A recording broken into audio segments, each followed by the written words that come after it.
بسم الله الرحمن الرحيم.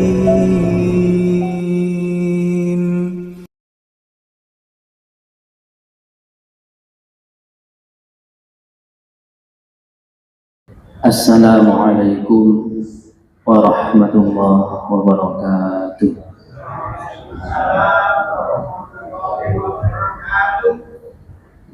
Jawab salamnya tetap semangat meskipun berpuasa. Alhamdulillah alladzi ja'alana sha'imin wa ballaghana syahras siyam linakuna minal muttaqin. Asyhadu an la ilaha illallah wa asyhadu anna Muhammadan abduhu wa rasuluh, khairu khalqihi wa habibuh, ballagha risalah wa addal amanah wa nasaha al-ummah wa kashafa Allahu bihi al-ummah wa jahada fillahi haqqa jihadih hatta atahu al-yaqin. Amma ba'du. Dan kula hormati segenap hadirin dan hadirat jamaah Masjid Al-Hidayah yang dirahmati Allah Subhanahu wa taala, terutami segenap pengurus takmir Masjid Al-Hidayah ingkang kula mulyakaken. Monggo sareng-sareng kita berdoa kepada Allah Subhanahu wa taala, semoga ilmu yang akan kita pelajari dijadikan ilmu yang bermanfaat dan mudah bagi kita untuk memahaminya dan mengamalkannya. Rabbana zidna ilman warzuqna fahman. Allahumma faqihna fid din wa 'allimna ta'wil. Rabbi shrah lana sudurana wa yassir lana umurana wahlul 'uqdatam min alsinatina yafqahu qawlana. Amin ya rabbal alamin. Mari kita bersyukur kepada Allah Subhanahu wa taala atas segala nikmat dan karunia-Nya, terlebih nikmat iman dan Islam serta nikmat kesehatan jasmani dan rohani, sehingga pada kesempatan kali ini kita dapat hadir di majelis ilmu yang insyaallah penuh dengan keberkahan. Kemudian kita bersalawat pada Rasulullah Muhammad sallallahu alaihi wasallam.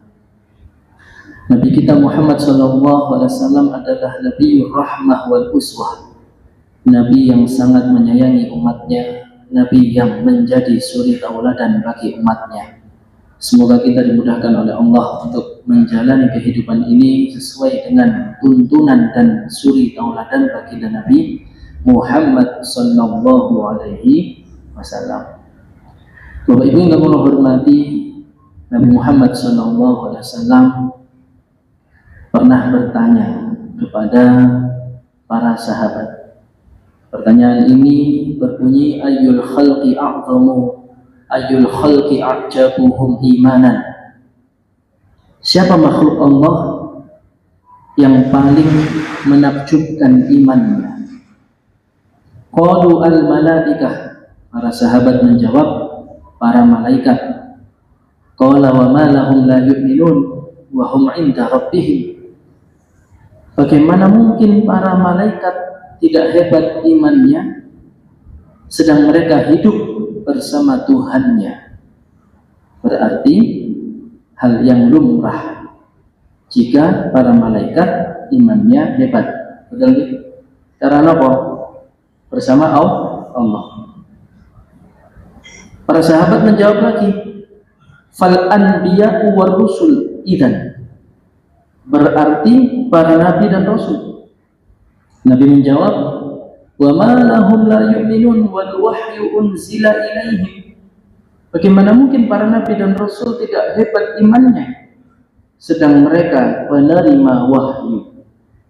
Berarti lumrah jika para nabi dan rasul imannya menakjubkan. Para sahabat boten kapok, dereng katok. Jawab lagi, nahnu ashabuka. Berarti kami para sahabatmu, makhluk Allah yang menakjubkan imannya. Nabi menjawab, wa ma lakum la tu'minun. wa ana bainakum. Bagaimana mungkin kalian tidak hebat imannya sedangkan aku ada di antara kalian?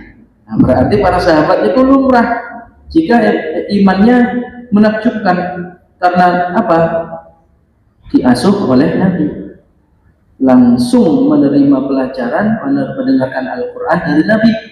Berarti para sahabat wajar jika imannya menakjubkan. Di sini para sahabat pun katok. Nabi akhirnya menjawab, a'jabul khalqi imanan, makhluk Allah yang paling menakjubkan imannya adalah laqaumun, suatu kaum, ya'tuna min ba'dikum, hidup jauh setelah masa kalian, yajiduna suhufan fiha kitab fayu'minuna bima fiha, mereka mendapati lembaran-lembaran, di dalamnya ada firman Allah tertulis, fayu'minuna bima fiha, lalu mereka kaum ini beriman kepada kitab suci tadi. Berarti sinten niku Bapak Ibu? Alhamdulillah mriki sedanten. Berarti jawaban dari pertanyaan Nabi kita Muhammad sallallahu alaihi wasallam sekaligus ujian bagi kita umatnya yang hidup jauh dari zaman beliau tapi beriman. Buktine sapa masjid, buktine sholat, buktine syahadat, buktine pun tidak sedikit yang pergi ke tanah suci menjalankan ibadah haji. Dan sekarang berbondong-bondong semua berpuasa di bulan suci Ramadan. Kalau bukan karena iman, tidak mungkin kita melaksanakan itu. Berarti iman kita ini termasuk hebat. Di zaman akhir seperti ini, yang 14 abad lamanya terpaut dari zaman Nabi, kita menjalankan syariat Islam. Alhamdulillah. Ini penting. Karena iman itu adalah anugerah utama yang harus kita renungkan dan kita syukuri. Karena apa? Boten sedanten diparingi. Allah menciptakan manusia, dipilihlah di antara mereka yang Islam, yang iman. Bahkan di zaman Nabi tidak sedikit yang mendustakan, bahkan memusuhi, bahkan berkehendak untuk membunuh Nabi, padahal berjumpa dengan beliau. Nah, kita yang jauh masanya, jauh tempatnya beriman, harus disyukuri. Allahumma amin. Mungkin dijagi sampai akhir hayat nanti kita berada dalam keadaan keimanan, mengingat dunia dalam keadaan husnul khatimah. Bapak Ibu yang Allah hormati, pada kesempatan kali ini kita akan mempelajari satu tema, yang mana tema ini membahas dua hal. Temanya adalah al-fadilah lis-shaim fid dunya wal akhirah, keistimewaan orang berpuasa di dunia dan akhirat. Kalau dibahas banyak sekali keistimewaannya, tapi kali ini bahas satu-satu, berarti dua. Satu keistimewaan di dunia, satu keistimewaan di akhirat. Nah, sebelum itu kalau pada cerita, nanti ada hubungannya ini, ada hubungannya dengan keutamaan atau keistimewaan orang berpuasa. Mungkin di antara panjenengan ada yang pernah mengalami hal seperti ini, tapi ini pula cerita kemarin itu hari puasa pertama nih, sekarang kedua. Nah, pas dari pagi itu sudah ada kegiatan melawan. Dari pagi meruput, habis sholat subuh perjalanan dari Nganjuk ke Mojokerto. Sampai sini ada acara mewakili SMP Muhammadiyah, kegiatan bersama Dinas Pendidikan sampai jam 12 lebih. Kemudian keluar dari ruangan acara ke Masjid Al-Amanah di Jalan Nawawi, Jagalan. Sholat duhur berjamaah di situ. Udah terures kemarin. Manung duhur terus sih. Kebeteng tong riku. Kebeteng tak kebeteng. Kebeteng nih. Nek kebeteng apa? Salah nih. Waduh, enten guru bahasa Jawa dicoret nih. Kebeteng nih. Kebeteng. Menawi ketampon napa ketampon? Kudana, kecipratan. Nah, alhamdulillah mboten sampai ketampon. Soalnya kanopi ini ku wong masih amanah kados alidayah niki. Kamu Pak tahu Pak? Sampai hampir setengah dua masih hujan juga, masih gerimis. Nah, mantuk teng griya pun rodok gerimis, bismillah kula terjang niku, napa niku gerimis niku sampai griya Pak, kula batin Pak. Duh, iki kira buka kurang ana kurma. Buka belum ada napa? Kurma. Wis engko tak tuku. Keretek ati kepengin kurma. Itu kan diantara sunnah Nabi. Nih, berbuka dengan yang manis. Nah, ini kalau suami istri baru menikah itu kadang-kadang dan guyonane. Mas, berbukalah dengan yang manis. Apa Dik? Delok aku terus istri ini ngoten. Terus sama dulu. Nah, kalau batin Pak, batin itu sudah sampai rumah sudah hampir jam 2, capek Pak, perjalanan dari Nganjuk terus kegiatan sampai jam segitu. Batin, ya Allah, kurang dari kurma rek, ingin kurma kok pas buka, pun istirahat dulu sebentar, asar berkumandang sholat asar. Kemudian setelah sholat asar itu kalau ningali HP anak telepon, loh sampai di tidak saya sebutkan namanya, ada orang rumahnya mau coba, kalau angkat, assalamualaikum, salam. Mas Furqan di mana posisi? Kok depan asrama putri kosong ini? Yang saya kan tinggal di sini Pak, Sinuman Gang 3, asrama putri Rumah Taufik Muhammadiyah ini kan libur sekarang sekolah, pulang semua, pulang di mantu, nang Surat Dinawan, ditelepon. Loh, pulang nang Surat Dinawan, jenengan teng pundi? Saya di depan asrama putri. Loh kenapa Pak? Ini ada kurma 4 kotak. Coba bayangkan. Coba, sudah terhubung ya? Maksud cerita ini, batin dari mulai pulang perjalanan itu menembus hujan, tertek hati pengen kurma buat buka puasa, habis sholat asar berdoa secara umum di boten nyuwun kurma ya, tapi tertek hati pengen kurma. Telepon seseorang ngantar kurma itu 4 kotak Pak. Alhamdulillah. Kalau dia pun lantas menteriku, saya ke situ, saya terima. Bukan saya terima nikahnya loh nih, sudah nikah. Saya terima kurmanya. Pun mantuk tiangnya saling diselatukan, saya bawa ke rumah berbuka dengan kurma. Ya Allah, ngoten niku. Sinten sing maringi Gusti Allah. Napa maksudnya kula cerita kados ngeten? Ini satu contoh, Pak. Satu contoh. Kalau ada contoh yang lain banyak lah cerita-cerita seperti itu, Pak. Mau diceritain apa langsung materi ini? Nih? Ngantuk ngoten dikira dongeng sebelum tidur nih, dongeng sebelum buka puasa. Kalau ceritanya malipun, 2 lagi cerita kejadian seperti itu. Saya ada kegiatan di Sumombito. Sumombito nggih Jombang. Pulang lewat jalan Modongan itu, Modongan. Oh, korek teko ada kok rame ngono rek. Mobil-mobilan, sepeda motor, madhep turun Pak, monter lampune. Warung ombo ngoten. Kula pelan-pelan wong dodol duren Pak. Keranjang-keranjangan sak keranjang 3 sekawan nggih. Kula ngeten kata-kata ya Allah, pengin kok bojo rek. Ya kok tapi kok iki buru-buru. Sudah malam tuh malam Pak, kegiatannya habis maghrib sampai isya. Itu pulang sudah setengah 8 lebih itu. Rasul batin wis menehi ngoten. Pun nggih niku dinten Rebu malam Kamis. Kamis pagi kula medal subuhan nggih mantuk teng siraman niku. Lah kok enten tamu Pak, betul duren sak keranjang.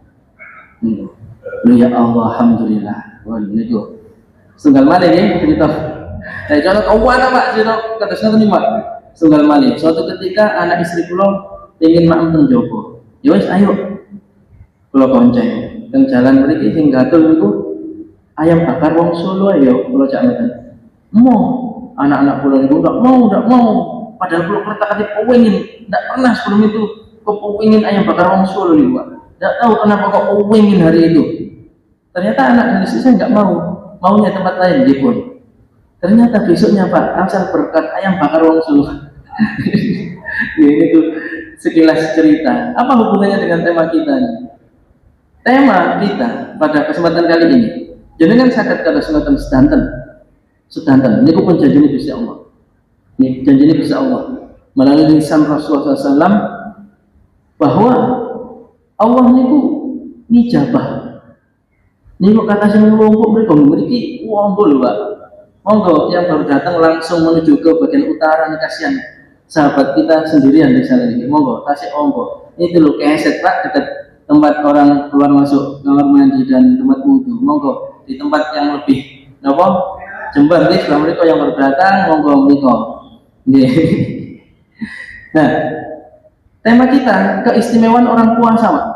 Di dunia kita bahas satu, di akhirat kita bahas satu. Nopo keutamaan orang berpuasa di dunia niki. Nah, napa niku ketinggalan nggih? Napa? Istijabatut doa. Terkabulnya doa. Tiang poso niku nggih. Satu di antara 3 golongan manusia utama di sisi Allah yang doanya terkabul. Nggih monggo Pak, sungan-sungan Pak langsung menuju utara, Jembar, mboten getun, mboten enten AC ini tambahan mriku. Dari Abu Hurairah radhiyallahu anhu, Rasulullah SAW bersabda, "Salah satun la turaddu da'watuhum, as-shaimu hatta yuftira, wal imamul 'adilu wal madlumu." Nggih, pinggir utara Pak, tinggalan ini Pak, napa layare Pak. Jadi sambil menyimak tulisannya, kok menyimakkan suara nih, memperhatikan atau membaca tulisannya. Okay? Ada 3 golongan manusia yang doanya tidak ditolak. Boten ditolak berarti apa? Ditampi, diterima. Doa mereka bertiga ini diterima oleh Allah, artinya dikabulkan. Yang menarik kita lihat yang nomor setunggal, as-shaimu hatta yuftira, orang yang berpuasa sehingga berbuka. Wal imamul adil, pemimpin yang adil. Wal madlum, yang ketiga orang yang dizalimi. Nah, kita tidak akan membahas imam adil dan orang yang terzalimi karena tema kita orang berpuasa. Diletakkan nomor 1 Pak oleh Nabi kita Muhammad SAW, hadis riwayat Tirmidzi dan Ibnu Majah. Yang perlu kita cermati adalah kata-kata hatta yuftira, sehingga orang berpuasa sehingga berbuka. Berarti selama kita berpuasa, setiap detiknya berpotensi dikabulkan doa-doa dan keretaki hati. Nggih, keretaki hati. Ya napa mangke carane? Nah, nanti halaman selanjutnya. Ini sabar, sekedik. Ada kata-kata sehingga berbuka menunjukkan orang yang berpuasa itu sudah istimewa dengan sendirinya. Tidak harus menunggu ketika sahur, ketika berbuka puasa, ketika dan lain-lain. Niku lebih ngoten. Ada waktu-waktu tertentu yang dalam hadis lain disebut. Contoh indal iftar, ketika berbuka. Niku sebelum berbuka dan ketika berbuka Bapak Ibu nun sewu manfaatkan doa. Sak teman-teman donga teng Gusti Allah. Ndak boleh ragu, harus yakin kepada Allah Subhanahu wa taala. Lah kalau kretek hati mawon diijabahi napa maneh lek disengaja dengan permohonan yang bersungguh-sungguh terkabul. Nanti ada babnya sendiri nanti. Lek boten dikabul-kabulno yo napa enten babe ya Pak. Yang pasti dari sabda Nabi kita ini, orang yang berpuasa niku doanya tidak akan ditolak. Monggo donga kapanpun, dimulai dari mantun sahur sampai berbuka puasa kita adalah orang yang berpuasa. Niku dungane dikabulaken. Coba bayangkan menawi. Dungane niku mesti dikabulaken, uripe enak. napa mawon sing diharapkan, yang dihajatkan, yang dicita-citakan, yang dimohon pada Allah dikabulkan semua. Kita bisa membayangkan urip ya napa enak nih, eco. Tapi nggak boleh lupa keenakan, kemudahan hidup itu juga merupakan ujian. Adakah orang itu bersyukur atau justru ujub dan sombong? Nah, itu bab tersendiri, tidak akan kita rinci. Intinya kalau kita dimudahkan oleh Allah, doa-doa mudah dikabulkan, diijabah oleh Allah, itu juga ujian. Kita bersyukur apa tidak? Ingat nggak sama Allah? Semakin mendekat kepadanya atau justru malah petentang-petenteng? Gara-gara, apa-apa itu, ambil mantan-mantan malah jauh dari Allah. Nah, ini berarti tidak perlu ujian kebaikan. Ujian ada yang berupa kebaikan, ada yang berupa keburukan. Itulah kenapa orang yang beriman, kata Nabi Muhammad SAW, itu rumusnya cuma 2S. Syukur, sabar. Buat ternyata S ketiga, kenapa? Sambat. Jadi 2S itu kenapa? Syukur, sabar. Pas eco, pas gampil, pas dimudahkan, pas dikabulkan, syukur. Pas kualiane, sabar. Tidak ada S ketiga, sambat. Napa malih status. Sambat dan status pisan. Walah. Tasik mending lek sambatnya Gusti Allah. Masih boleh niku. Dalam Al-Qur'an disebutkan Nabi Ya'qub alaihissalam niku innama ashku bathi wa huzni ila Allah. Aku lek sambat atas kesusahanku dan kesedihanku hanya ilallah, kepada Allah angsal. Nggih. Ya Allah angsal. Tapi lek sambat tentang status atau tentang setetangga. Niki cek SS ngoten lho. Nggih, ini mboten angsal niku. Kalau mencari solusi, curhat, tidak diniatkan sambat, masih boleh. Istilahnya istisyarah, minta petunjuk, minta saran. Para sahabat minta saran pada Rasul. Ketika diuji dengan kesusahan, sambat atau konsultasi pada Rasulullah. Bukan dalam rangka sambat dan saya boleh konsultasi, mencari petunjuk dan solusi. Ini wau keutamaan orang yang berpuasa di dunia, doanya dikabulkan. Apakah hanya puasa Ramadan saja? Boten. Niki halaman selanjutnya. Ini berlaku bagi puasa apapun, terutama Ramadan. Sing mesti puasa ini Ramadan. Kalau puasa yang sunnah tidak semua orang menjalankannya. Dengan syarat apa? Menghadirkan hati, bersimpuh di hadapan Allah dengan serendah-rendahnya, mengulang-ulang doanya, serta tidak melakukan perbuatan yang dapat menghalangi dikabulkannya doa. Sewu, kalau baca Arabnya sedikit demi sedikit. Fa'ala shaimi an yaqtanima hadzal waqta. Bagi seseorang yang berpuasa harus memanfaatkan waktu sebaik mungkin selama dia berpuasa. Untuk apa? Tunggu. Zikir, bagus mana zikir atau doa?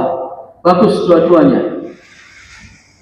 Tapi kalau orang sibuk zikir sampai lupa doa, diberi oleh Allah hal yang lebih baik dibanding apa yang diminta oleh orang yang berdoa. Ada hadisnya juga. Nih, bihuduri qalbin wa iqanin bil ijabati. Harus menghadirkan hati. Doa tidak hanya di mulut, Pak. Mboten mulute bawanter, hafal, tapi mboten paham sing diwaos. Hafal doa banyak hafal, tapi nggak ngerti. Allah itu melihat hati kita. Ila qulubikum. Jadi hati itu harus hadir. Itulah kenapa nanti akan tiang buat surkan. Doanya gimana kalau ingin begini? Mboten yo nopo. Karena doa ini buatan penting kalimatnya, sing penting tiangi. Maksudnya nopo? Sing penting tiangi niku sae nopo buatan atine. Tenan nopo buatan nyune. Wapal dungane tapi buatan ngertos atine, buatan ngertos maksudnya nggih, kirang sempurna. Akhirnya kalau kasih saran jenengan donga cara Jawa mawon. Duh Gusti, kula niku ya Allah, pun usaha atas niatan. Tolong ya Allah, jangan kampilakan pun niku. Gimana kata sahabat? Lumayan enggak. Yang terpenting itu adalah orangnya. Coba kita lihat Al-Baqarah 187. Ini 187 itu berbunyi wa idza sa'alaka 'ibadi 'anni fa inni qarib ujibu da'watad da'i idza da'an falyastajibu li wal yu'minu bi la'allahum yarshudun. Wahai Muhammad, apabila hamba-hambaku bertanya kepadamu tentang aku, jawablah aku itu sangat dekat dengan mereka. Allah itu dekat, Pak, ya, dengan kita. Ujibu da'watad da'i idza da'ani. Aku memperkenankan doa seseorang yang berdoa apabila dia doa kepadaku. Falyastajibu li. Satu syaratnya, hendaklah dia bersegera menunaikan perintah-perintahku, menjauhi larangan-laranganku. Berarti yang penting orangnya apal donga tapi maksiate nggih lampah. Ya napa? Mun saged. Wal yu'minu bi iman. Yakin dikabulkan. Nah, di sini kata-katanya wa iqanin bil ijabah, dan yakin terhadap ijabah Allah. Allah mengijabahi. Harus yakin ketika berdoa, terutama ketika puasa. Nah, itulah kenapa ketika puasa niat itu penting, Pak, di malam hari sehingga kuat. Yang membuat kita kuat itu niat. Nih, coba dengan apa nggih? Tanpa niat terus besoknya enggak makan, enggak minum. Lah, waduh, gak enak kabeh awake. Duh, mual. Aduh, ini karena apa? Enggak ada niat. Tapi dengan niat sahur hanya kurma saja, non jauh. Menaik pulau sahur tidak bisa makan nasi, Pak. Kurma saja. Tadi pagi sahur kurma 5 tok. Air putih sudah. Dinten iki nggih tandang gawe napa masya Allah non stop. Dibuatan tidur siang di salat mereka alhamdulillah sehat. Niat soalnya. Niat minta kepada Allah sehat, ya Allah kuat. Yakin diberi kekuatan, diberi kesehatan. Kepanggih jaringan sak menika. Nggih kober damel materi niki wau. Antara duhur dan asar wau. Nggih kober dengan tugas yang banyak, nanam gawe dan lain sebagainya. Padahal dalam keadaan puasa hanya 5 butir kurma kula wau sahur. Kenapa diberi kuat? Sehat, niatnya, tekadnya bulat, doanya pada Allah kuat. Ya Allah paringi sehat, kuat, kosong. Ya, paringi sehat. Jadi jelas nih, kata si hati hadir, yakin kepada Allah akan diijabahi. Fi waqtin turja fihil ijabah. Terutama nun sewu tadi di awal di halaman pertama, orang puasa tanpa batasan waktu itu sudah disabdakan Nabi kita, doanya dikabulkan, tidak akan ditolak oleh Allah. Orang berpuasa, apalagi di waktu-waktu yang disebut secara khusus oleh Nabi, yang mana Allah mengijabahi, tertumpuk 2 syarat di situ, poso plus waktunya istimewa. Contoh menjelang buka puasa nanti ada hadis yang mengkhususkan waktu itu, ketika sebelum sahur dan juga di antara adzan dan iqamah niku mantun sholat fardu niku waktu-waktu di mana berpotensi doa dikabulkan. Ditambah kita posisi puasa, jangan pernah ada sedikit pun keraguan doa ditolak oleh Allah. Karena Nabi kita Muhammad SAW bersabda, salah satu la turaddu da'watuhum, 3 golongan manusia yang diutamakan oleh Allah sehingga doa mereka tidak ditolak, berarti ditampi, dikabulkan. Ini harus yakin. Ini fa innahu waqtu dhullin wa intisarin baina yadayillahi ta'ala ma kaunihi sha'iman wa yuqarriru du'a. Waktu jika waktu yang istimewa tadi tiba, kita menghamba, menghinakan diri kita di hadapan Allah, kita bersimpuh, kita berlutut, bersujud di depan Allah dalam keadaan puasa, dan doa diulang-ulang terus. Donga niku pun sampai pisan pindho tok. Nggih. Terus belum dikabulkan, terus niatan lagi enggak dikabul-kabul, enggak boleh. Nabi Muhammad SAW mewanti-wanti, jangan terburu-buru meminta doa dikabulkan. Mungkin kalau sekali, 2 kali, sehari, sebulan, 2 bulan belum dikabulkan, bukan berarti tidak dikabulkan. Betul. Nabi Muhammad SAW pernah berdoa, Pak, nun sewu, Nabi 6 bulan baru dikabulkan. Kalau kita ingin tahu itu ada di awal juz 2. Awal juz 2 itu nun sewu Nabi kita Muhammad SAW nyuwun arah kiblat dipindah dari arah Masjidil Aqsa ke Masjidil Haram. Niku nun sewa. Qad nara taqalluba wajhika fis sama. Falan walliyannaka qiblatan tardaha. Kami sungguh melihat engkau banyak menengadahkan wajahmu ke arah atas sama langit. Nabi Muhammad SAW niku ngeten terus arep-arep maupun jaluk kabul terus ngoten. Boten nyebut menyatakan tentang retak hati. Doa boleh diucapkan, boleh retak hati di batin. Rasulullah ini boten nyebut qad nara taqalluba wajhika fis sama. Kami sungguh memperhatikanmu wahai Muhammad selama 6 bulan ini. Terus mendur dangak dilu. Dangak dilu. Jadi donga niku asal dangak akal dilu, ngoten lho. Nggih. Ini ayatnya.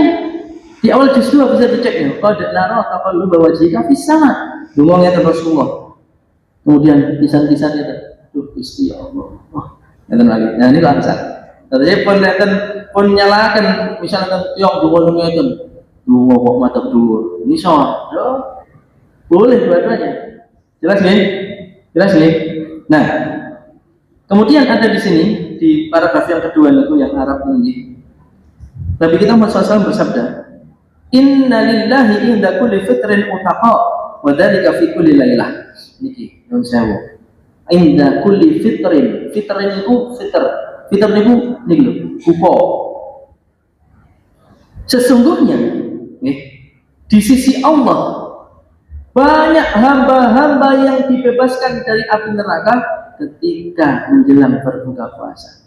Wa dzalika fi kulli lailah. Setiap malam ketika puasa kita mohon pada Allah diampuni dosa-dosa kita, dijauhkan dari api neraka. Baik, ini kita termasuk, Pak. Betul. Ini mutafaq. Faman da'a rabbahu biqalbin hadirin, ini. Maka barang siapa berdoa pada Allah biqalbin hadirin, dengan hati yang hadir, sadar, wa du'ain masyru'in wa huwa sha'im, dan dia berdoa dengan doa yang disyariatkan, bukan doa yang mengandung unsur merusak hubungan orang lain, doa yang macam-macam yang berharap kecelakaan untuk orang lain, tidak boleh itu. Wa huwa sha'im, dan dia dalam keadaan berpuasa, sha'im siang. Walam yamna' min ijabati du'a mani'un ka'aklil haram wa nahwi, dan tidak ada pelanggaran yang dia perbuat yang dapat menghalangi terijabahnya doa seperti makan barang haram, makan riba. Itu hal-hal yang bisa menghalangi diajabahinya doa. Jadi kalau kita sudah doa sepanjang tahun, sepanjang 2 tahun, sepanjang 3 tahun, boten dikabul-kabulaken, pun nyalahaken hadis niki, pun nyalahaken ayat Qur'annya, pun nyalahaken sing ceramah sakniki, dikoreksi, jangan-jangan masih ada hal-hal haram dalam hidup kita. Dalam hadis yang sangat panjang, ada di hadis Arba'in Nawawiyah niku, diceritakan musafir itu orang yang doanya mustajab, tapi karena pakaiannya berasal dari rezeki yang haram, makanannya haram, minumannya dari hasil yang haram, dari kecil semua orang tuanya dikasih yang haram-haram, gimana Allah mau memperkenankan doanya? Tidak bisa sekalipun berpuasa. Ini jelas nih. Fa inna Allah Ta'ala qad wa'adahu bil ijabah. Kalau keadaannya seperti tadi, hatinya sadar, berdoa, hadir, kemudian khusyuk, mohon pada Allah sungguh-sungguh, tidak ada perkara haram dalam hidupnya, Allah menjanjikan ijabah doa.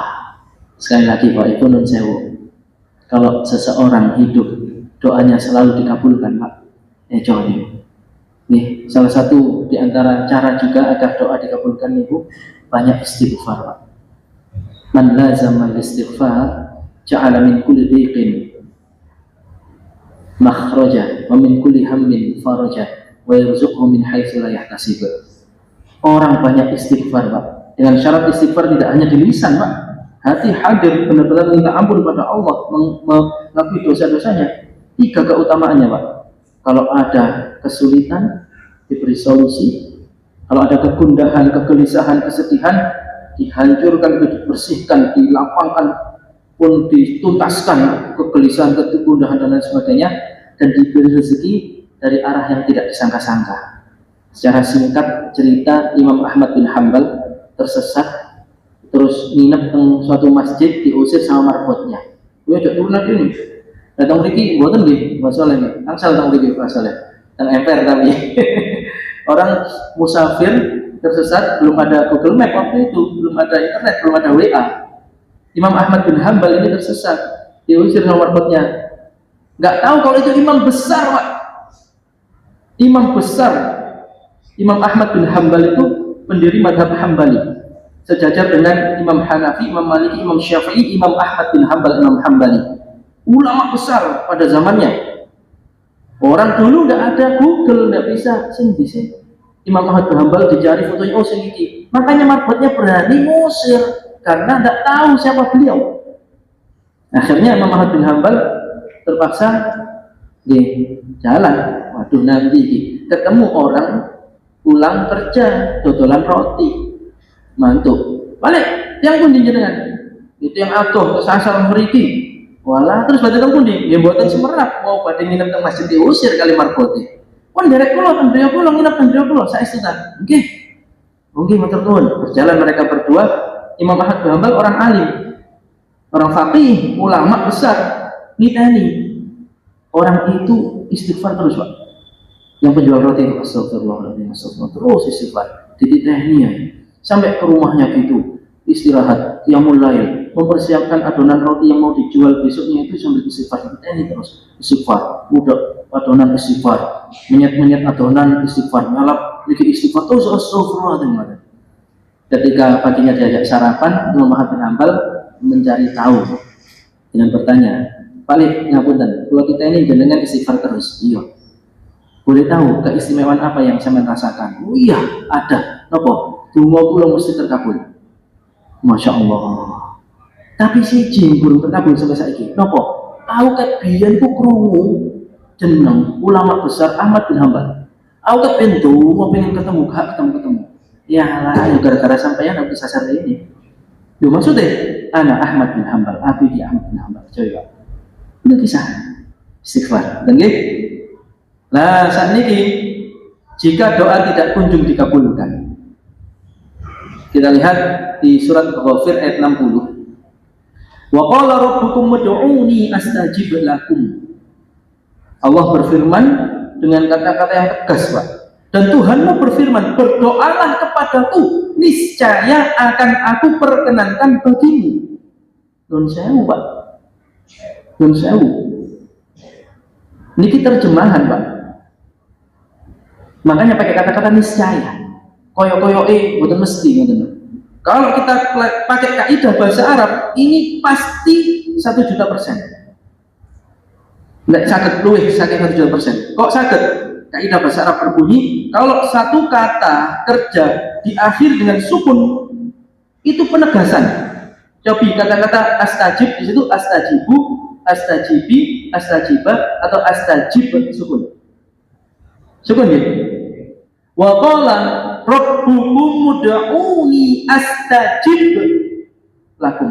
Astajib sukun, Pak. Ini dalam kaidah bahasa Arab namanya jawabus syarti. Jawabus syarti itu apa? Jawaban bagi syarat yang disebutkan sebelumnya. Contohnya kan, do le awakmu sinau mempeng tak tukokno jajan. Ada syarat, ada jawaban bagi syarat itu. Syaratnya apa? Sinau mempeng. Jawaban bagi syarat itu apa? Ditubasakan jajan. Nah saat ini Gusti Allah ini yang berfirman, dungo nang aku tak kabul dong. Niscaya di situ, Pak, terjemahan bahasa Indonesia. Tapi kalau kita ikuti kaidah bahasa Arab, ini adalah kepastian. Niscayanya Allah itu kepastian, bukan niscayanya manusia. Kayak menungso. Kadang ini, kadang boten. Jelas nih? Tapi kenapa kok ada orang berdoa nggak dikabulkan? Kok nggak dikabulkan? Nah ini, coba kita lihat. Janganlah keterlambatan dikabulkannya doa itu membuatmu putus asa. Terlebih jika kamu sudah bersungguh-sungguh dalam berdoa, karena Allah telah menjamin terkabulnya doa. Akan tetapi sesuai dengan apa yang Dia pilihkan untukmu, bukan yang kamu pilih untuk dirimu sendiri. Dan pada waktu yang Dia kehendaki, bukan waktu yang kamu inginkan. Jelas nih? Jelas nih? Kalau seorang hamba poso, istighfar, memanfaatkan waktu-waktu yang istijabah doa di situ potensinya kuat, terus ilhah itu sungguh-sungguh baleni terus mengoni mempeng saestu, hatinya khusyuk, konsentrasi berdoa mohon pada Allah, kok boten dikabul-kabulaken, tidak boleh putus asa, terus minta, terus minta, terus minta. Karena apa? Doa sendiri itu ibadah, betul. Dengan kita berdoa menunjukkan kita ini hamba Allah, bukan sombong. Maka usaha tanpa doa itu sombong. Doa tanpa usaha omong kosong. Tapi persentasenya doa itu 70%, usaha 30%. Allah hanya menyuruh kita usaha secara lahir.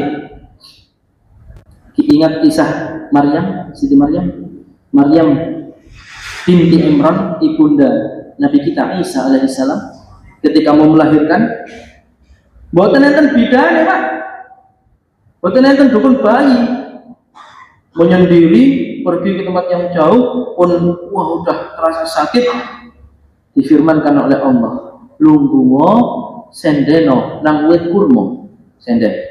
Gerakkan pohon kurma itu wahai Maryam. Wong kati lahiran lho Pak, saged ta roh. Napa? Pohon kurma sekokoh itu. Coba. Bukankah mudah bagi Allah merontokno kurma itu langsung. Wong Siti Maryam di masa mudanya beribadah di mihrabnya, diberi rezeki dari arah yang tidak disangka-sangka. Di surat Al-Imran itu anna laki hada. Nabi Zakaria yang mengasuh bertanya, "Loh Maryam, kamu entuk tekan ndi ki, Nduk? Kok ana buah-buahan iki nang ruanganmu? Kan duduk bukan musimnya sekarang." Nah, bukan musimnya saja Allah memberi Siti Maryam niku buah-buahan yang bukan musimnya. Mudah kan bagi Allah? Kenapa ketika justru lemah seperti itu, lemah seperti itu keadaan Maryam, diutus ngerok wit kurma? Bukankah mudah bagi Allah langsung menghadirkan kurma itu jatuh ke depannya? Ini menunjukkan Allah itu mengutus kita usaha, meskipun kecil usahanya, meskipun tidak seberapa. Ya akhirnya Siti Maryam dengan sisa-sisa tenaga berat-beratnya dirontok oleh Gusti Allah. Kurma itu difirmankan kuli rutobal janiyah, makan itu kurma yang matang, dimaam mempermudah persalinan, lahirlah Nabi Isa alaihissalam.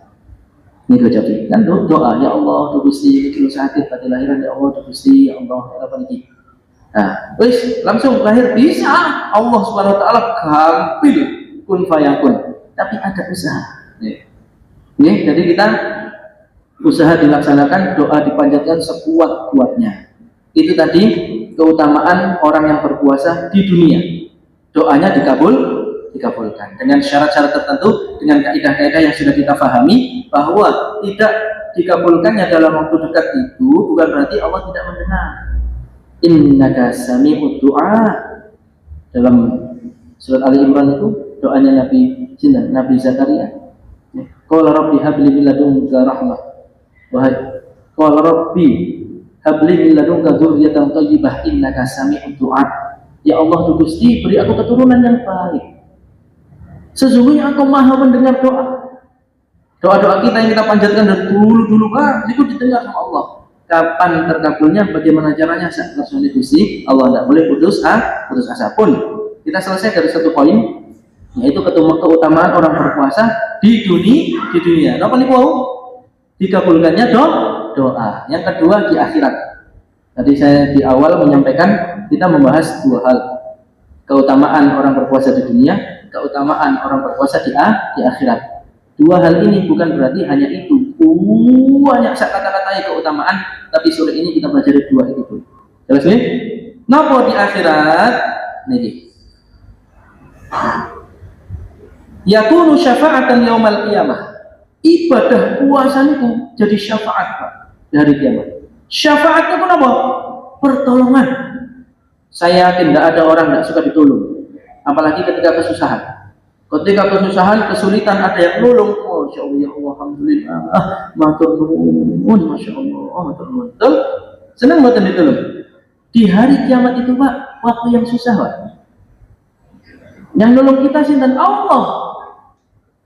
Nah, yang ngerayu agar Allah memudahkan kita ditolong olehnya salah satunya puasa. Di hadis ini disebutkan, ya, as-siyamu wal Qur'anu yashfa'ani lil 'abdi yaumal qiyamah. Dari Abdullah bin Amr bin As radhiyallahu anhu. Yaqulu as-siyam ay rabbi mana'tuhu at-ta'am wasyahwah fasyafi'ni fihi. Wa yaqulu al-Qur'an mana'tuhu an-naum war-raha fasyafi'ni fihi wa yushaffa'an. Hadis riwayat Ahmad, Tabrani dan Hakim. Imam Hakim mengatakan hadis ini sahihun ala syarti Muslim. Sesuai dengan kriteria hadis sahihnya Imam Muslim, hadis ini sahih. Napa terjemahannya pun? Puasa dan Al-Qur'an menjadi syafaat bagi seorang hamba pada hari kiamat. Puasa berkata, wahai Tuhanku. Nah, ini akan terdetik dalam pikiran kita, puasa kok berkata ya napa? Kalau dalam keterangan hadis disebutkan nanti itu menjadi makhluk, termasuk Al-Quran. Pahala bacaan kita Al-Quran menjadi makhluk. Makhluknya seperti apa? Allah alam. Itu yang akan menjadi syafaat, memohonkan kepada Allah agar kita ditolong, dimudahkan urusan di hari kiamat. Puasa berkata, wahai Tuhanku, dulu aku menghalanginya dari makan dan minum serta syahwatnya. Duh Gusti, orang ini dulu di dunia rela nggak makan, nggak minum, yang suami istri tidak berkumpul di siang hari. Maka syafi'ni fihi, selamatkanlah ia karenaku. Jadi Al-Quran berkata, Quran juga. Kenapa digandengkan dengan Al-Quran? Seakan-akan ada isyarat lek poso, yo sergap-sergap maca Quran. Tapi ada keterangan lagi di hadis ini, maksud dengan Qurannya adalah qiyamul lail. Karena ketika kita qiyamul lail, tarawih dan tahajud itu mesti baca Quran. Rasulullah kalau qiyamul lail atau tarawih bacanya panjang. Tapi kalau berjamaah, nih ada baiknya diperhatikan keadaan makmum. Kalau ada yang sepuh, ada yang mungkin ada yang buru-buru. Dalam hadis ingatkan, jangan terlalu panjang. Karena di antara makmum itu ada yang mungkin buru-buru, ada yang kebelet, ada yang sakit, ada yang pusing, ada yang sakit gigi, ada yang kemeng, ada yang boyokan. Siapa yang tahu?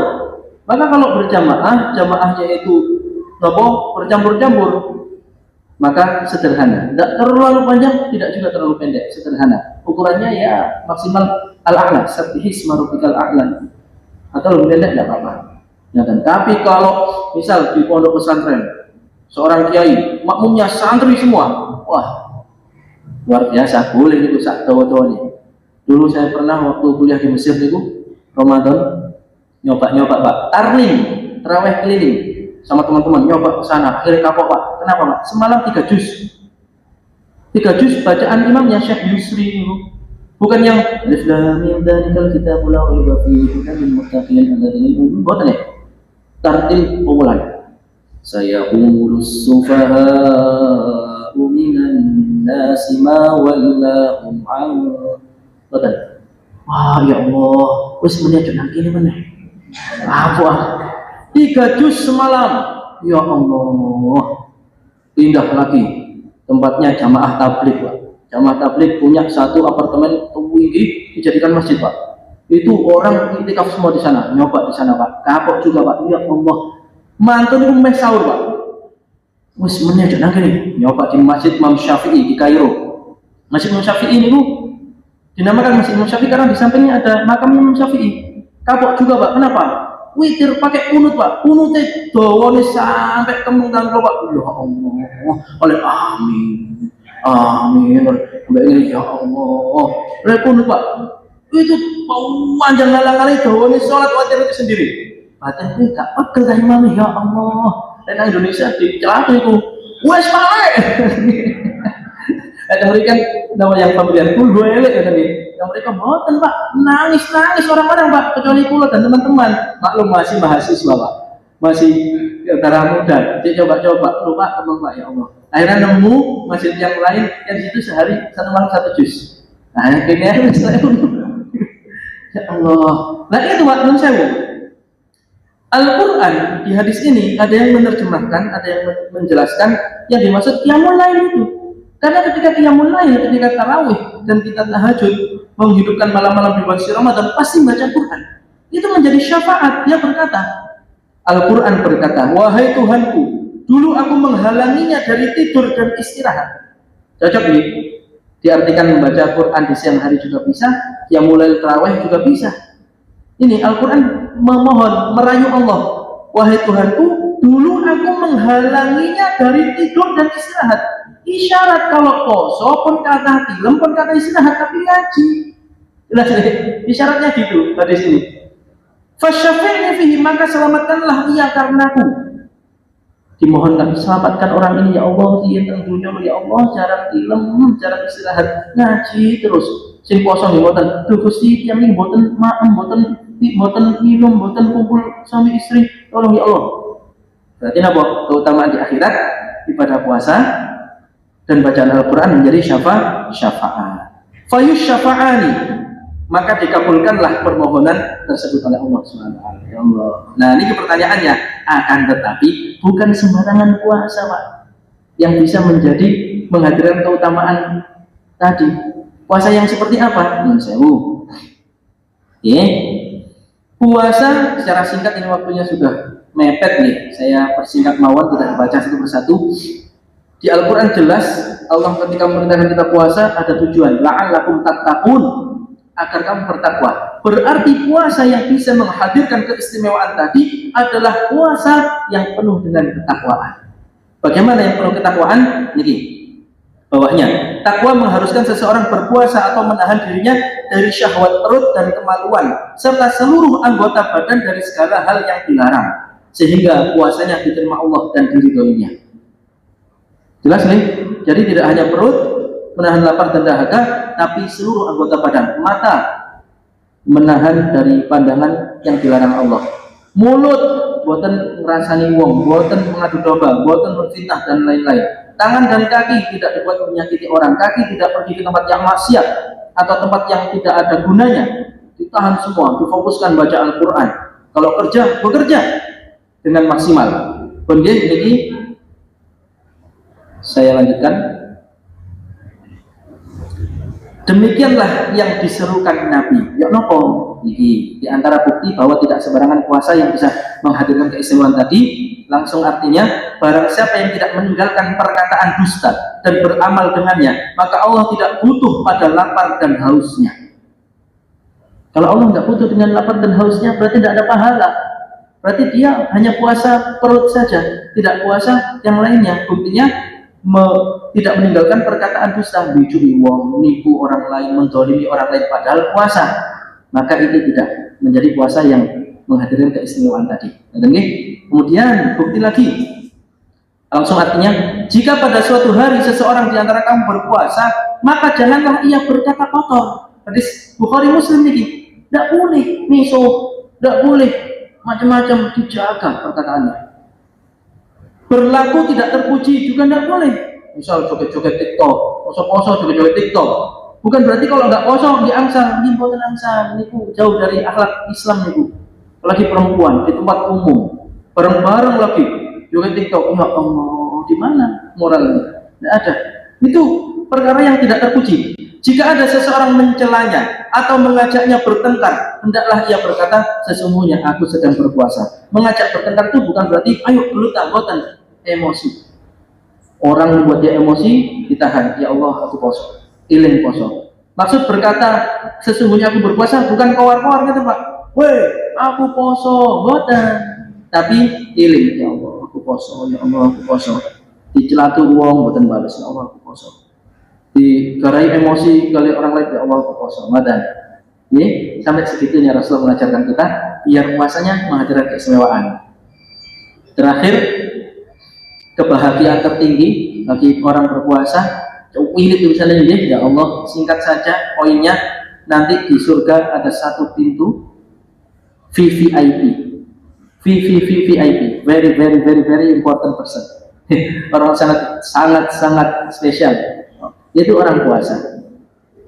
Kalau pintu yang lain, Assalamualaikum warahmatullahi wabarakatuh.